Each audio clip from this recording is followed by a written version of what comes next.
What the design seeks to do is locate itself.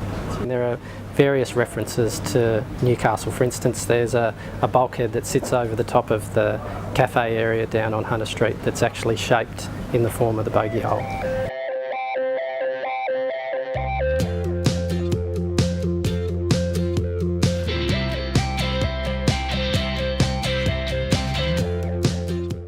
Together with the gesture towards the Bogey Hole, the streetscape facade picks up on some of the other geographies around Newcastle, like Caves Beach.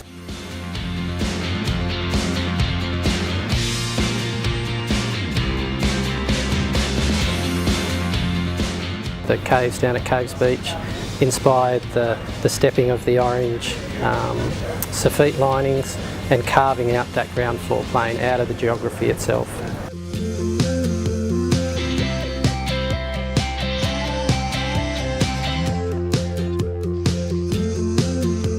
So you could have a building, you know, in previous eras you might have had the international style, which was a building design typology that could go anywhere in the world, and it was an international style. Whereas this design very much wants to locate itself and to reference what's around it, so that it is particular to this site.